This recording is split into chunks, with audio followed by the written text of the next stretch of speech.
Welcome back to the channel, everybody. Michelle and I have noticed something, and we wanted to bring it to your attention.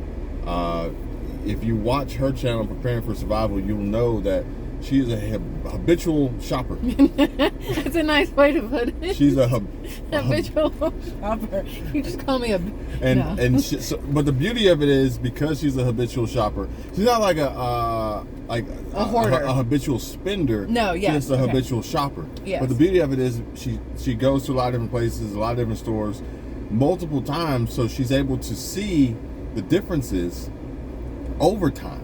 In pricing, in stock, in quality, in size, all of it. In technology, in workforce, labor, all of reduction of workforce and labor. And what we've noticed, or at least I've noticed, that I brought to her attention, that she pointed out the real meaning behind what's going on is, I noticed how these stores like Target and Walmart, those two stand out the most. Walmart, everybody remembers the time when Walmart had like 50 registers, but they were never open. Then they moved to the U-Scan. So then they got the U-Scan. They have very few people who run it, but now they let you work for free. You're not on their payroll, but you work for free to check yourself out, bag your own stuff, and move on. And Target, I shot a video the other day. I posted it up. Check it out. Target, the line was like down to the end of the store because everybody was funneled into the self-checkout. And there was only like 1 or 2 people running it, versus they could have had 5 or 6 people running registers and not had this long line.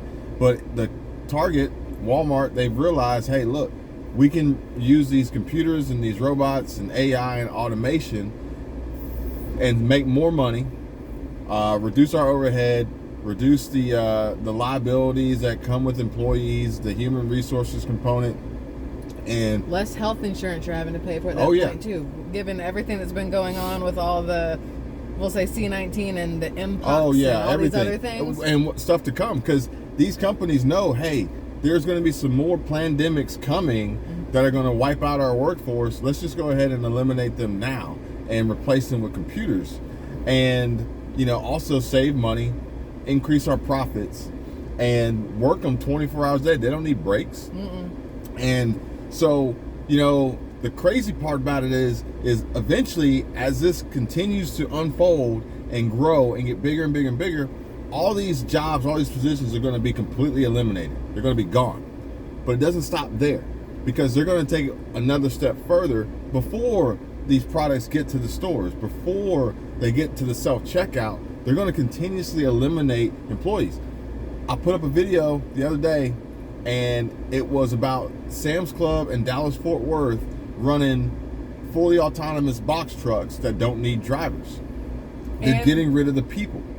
And they use janitors, electronic janitors, or robot janitors, basically like the iRoomba or the iRobots or whatever, but a bigger version that can go through and scoop up things, push things back, stuff like that. Now, this is where it starts to unfold. Michelle just got a Sam's Club membership and was using the app. I think the membership starts on the app. They don't give you a card. So this is the thing. I mentioned this in my video on my channel. I went in and I said, hey, I need a membership. I need something so I can shop here, buy here, whatever else. And the guy says to me, well, we're no longer doing cards. Everything will be through your phone and through an app. You can self-scan and check out and go. You can order online. You can redeem your points and all this other stuff. But he said they're no longer doing physical cards. Now, on my video, a lot of people are like, oh, I still have a card. I'm still using a card. That's the kicker. If you had one, you can still use it. But anybody, this point forward, you will not get a physical card. It's all going to be through an app. But as she's walking through, using the app, checking prices, because not every shelf has a price on it, she's prompted with an offer. Look, well, let me tell. So here's the offer. And at first, you're such an idiot. So at first, I was like, oh, this is really cool. This is a great offer. And then the more I thought about it, I went, oh, man, this is going to screw all of us in the long run. So let me tell you what the offer was. Let's say there was a bag of rice on the shelf, which, by the way, there was barely even one single bag of rice, and it was itty-bitty. That's not the point. But let's say there's a bag of rice on the shelf, and that bag of rice should cost you $10. Well, $10 at the register is what it said. But if you were to just stand there and scan it with your app and use your app to pay, you could get that bag of rice for $5. You got that bag of rice for half price because you used your app instead of standing in line and needing a human to check you out. So basically, what it's coming down to is, do you prefer to save a bunch of money and use electronics, or do you prefer to spend a little bit more and ensure that this person has a job so that they can make some money so that they can feed their family?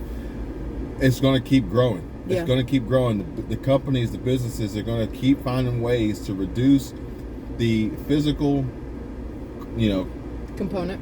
the human component of employees and the labor, and entice you, the consumer, to save money by adopting their automation and their AI, and save money by using their apps. But it's going to be short-lived, because once they get what they want, then you're going to start seeing prices go back up. But here's the problem. Before you even think about that, you have to think about the fact that the majority of our country is run on customer service. It is run on your servers at restaurants, the people who are folding the clothes in the stores, the people who are checking you out at the registers, the people who are making your food in the back. And if this place can do away with 95% of those people, where do those 95% of people go? If they're working this job, more than likely it's because they don't have the ability to work a job that's higher up in something else. So then you're going to have so many homeless people. You're going to have money that can't be pumped back into the economy because you're not making money. Mark my words, there will come a time where companies like Amazon are able to produce products, ship them to distribution centers and warehouses, expedite, facilitate orders, and then have them to your doorstep without a single person touching them. Remember when 3D printing came out and everybody's like, oh my God, this is so flippin' cool, this is great. No, the hell it's not, because 3D printing is what's gonna kick all of us out of jobs, because Amazon can just 3D print that screwdriver that you need. Amazon can just 3D print that hat that you want. Amazon can 3D print and whatever else. The whole customer service component is gonna come down to shipping times and speed of checkout and websites and apps not crashing, because stores now are even getting to the point where they don't want you in the store. They want you to order on the website. They want you to order through the app. They don't want people working folding shirts. That doesn't equate to profits to them anymore. And when that happens, there's going to be a much bigger catastrophic effect after that, because what you can't do, or at least what hasn't been set up yet by the government, is you can't tax the income of computers and automation and AI and robots, because they're not employees. So then we're going to see a huge reduction in the amount of taxable income that is paid to state and federal government, IRS, paying these ridiculous salaries, but also paying for other things we need, like interstates and clean water and armed forces. So we're still going to need them. We're still going to have them, but someone's going to have to pay for them. And do you know what? Let me say how this works. Right now, let's say you get your internet for $50, and plus me, I know that that's not even feasible. Internet is completely stupid expensive. But let's say right now it's $50. Well, by the time they've moved everything over to where you have to have the internet in order to buy anything, and they now have to pay more taxes because they don't have humans that are paying the tax for them, that same $50 internet, same speed, same everything, $250, $300. And how are you paying this if you don't have a job because all the robots took them? That's my question. Yeah. You're not going to have a job.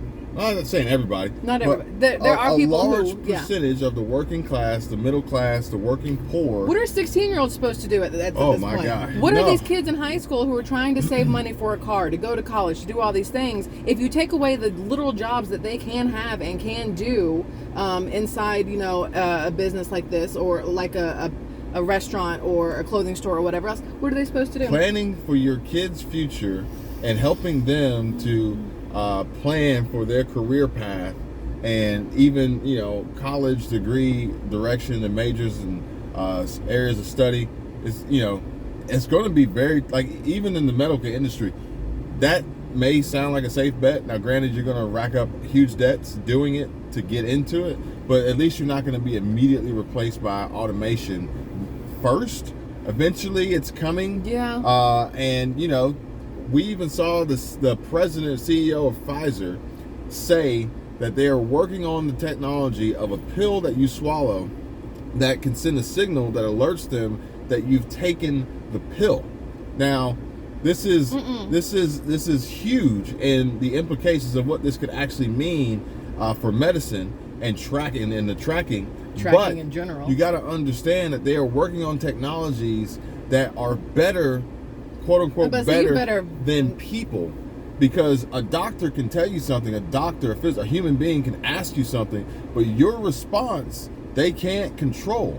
Versus, have you been taking your medication like you're supposed to? Oh yeah, no, I totally worked out yesterday. They don't even need to ask you anymore. Right. They can just go on the app and see. But eventually, then they're going to get to a point of, we don't need these human beings to prescribe medications, because we can send a questionnaire and a survey through an app, and you can answer them, and then the AI can automatically calculate the percentage, the risk factor of you being prescribed a medication and how it's going to interfere or interact with another medication or anything else, and completely remove the human physical prescription writing component, and back that up with tracking to say, well, the questionnaire and survey says that you don't take any medications, but the pill you took tells me you do take medications, or vice versa. Oh no, you said you actually worked out like you're supposed to do, that you went and walked this many miles today. According to your tracker, you haven't moved off the couch. Oh yeah, and this started with, we're sitting in this Jeep right now, but it didn't start, but it was being introduced with these insurance companies asking you if you want to plug in their little device into your OBD2 port, or if you want to sign up for their app so they can track your driving. Yeah, so you can save money. Yeah, save money. Make sure you didn't go over that 45-mile-an-hour speed limit. I said charge me extra. Charge me extra, because I'm going to do 46. Yeah, and it's not about savings. It's about tracking and information, and locking you in and pretty much getting you by the balls. And, you know, this is the direction we're going if we allow it. Like, now is a time where you can put your foot down and slow this train down. But if it goes too far and gets out of hand, and we are into a 100% electric renewable energy lifestyle, and pill tracking, and robot automation everywhere, we're gonna be screwed. Our kids are gonna be screwed. Their kids are gonna be screwed. No, you gotta think about this. Everything is done through an app, right? And when you download this app, it says we need permission to access all these things. We need permission to share app to app. We need permission for your contacts. We need permission for your camera. We need permission for your microphone. And if you do not give permission, you don't get the app. You can't do what you need to do. So you are forced to say yes. Now keep in mind that, you know, you jump on Facebook, which we all know Facebook it sucks. But if you're on Facebook and you see an ad for something you literally talked about 30 seconds ago, you're thinking to yourself, man, this thing is listening to me. Well, yes, but it also sees what you Google. It sees what ads you don't skip on YouTube. It sees what TV shows you're watching. If you have Hulu, Netflix, whatever else on your device, it sees every single thing that you do, and it bases its, like, your phone in general bases its recommendations off of what you've looked at. But then it also bases off of other people in your area, like whoever you spend the most time with. It's pinging information all over the place, and you can't get away from it. It's called retargeting. I thought you were going to say something else, and I was like, but that's not politically correct. But even still, with a lot of these apps, and with the pandemic that we are trying to recover from, it forced businesses to accelerate this process. And now, it used to be a time where you had a choice, but now you ain't got no the choice. In-person choice is pretty much gone. Yeah. So if you don't agree to camera access, location services, microphone, etc., if you don't agree, then you can't use these apps. And if there's no in-person option, then you're just SOL. Up a creek. You're just SOL. We have to pay tolls to cross the bridges. One of the bridges, or one of the tolls, has people. And it also has a little sun pass thing you can drive through it, but it has people that take money from you and they give you change or whatever. But another one doesn't have any people. It's just got cameras.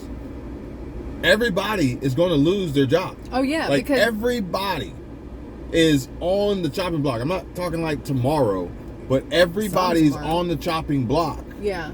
To be replaced by technology. Oh yeah, because even for the toll where we stop and see the people and pay them, before that there's another toll that's automated and it just gets your tag, right? If you go into Pensacola, their whole one there, it's automated. You get a thing in the mail. Oh, and the kicker is you get, if you don't have a Florida Sun Pass or whatever, you get a thing in the mail that says it cost you $2 to go over this bridge, but the service fee for not having a Sun Pass is $1, so here's $3 that you have to pay. But then in order to pay it, you have to pay $2.75 on the app. So your $2 is now $5.75. I want everybody to pay attention. These are the warning signs of what's coming, and what's coming is being replaced, your positions being made obsolete, higher prices, companies taking more control, government taking more control, and what are you going to do? This is why they're trying to take all your weapons away, so you can't turn around and fight back. If they could put an app on the weapons and shut them down, they would. Oh gosh, that is awful. So that was my thought on electric cars. We were like, oh, electric cars are great. No, I feel like an electric car is exactly how they get you. You're driving down the road and you're trying to get out of wherever they're trying to do something. They're like, shut that shit down. You're gonna have electric cars. They're gonna control the amount of well, you still need fossil fuels to make electricity that you can have to charge them, but they're going to also further implement autonomous driving for safer driving. But that just means that a satellite and a computer and GPS is controlling your car. So if they want you to stop driving, if they want you to go somewhere or not go somewhere, they will have that ability. They will have that ability to do it. So you say that, and this makes me think, and again, I'm the conspiracy theorist out of both of us, but remember the self-driving Tesla, and then like the guy who fell asleep, and then there was like one guy who fell asleep while in the Tesla, and he got pulled over and got a ticket. There was another one, it was two couples, the guys let the ladies out of the car, they got back in the car, and somehow their self-driving Tesla just slammed into a tree. And it's like, so I have to believe that they didn't pay a single bit of attention, they were headed straight for a tree, or I have to think to myself, well, did that Tesla hit the tree on purpose? Like, are things happening to make you not want to do certain things? Are things happening to make you want to go certain ways? Like, do you know what I mean? There's a lot of things happening. A lot of things happening. People in the comments have recently said, watch The Matrix. Watch iRobot. I love The Matrix. I love iRobot. Another one, watch Eagle Eye. Oh, watch Eagle Eye. That will scare the bejesus out of you at this point. Yes. I'm not making this up. Y'all pay attention, please. Comment below if you got any suggestions, recommendations, anything that we can do collectively. To try to redirect this nonsense that's going on, because this is going to be bad. And, you know, what do you tell your kids? What should they aspire to be and do in the future when let's just say, 70% of jobs out there, careers out there, will be had by automated robot AI technology?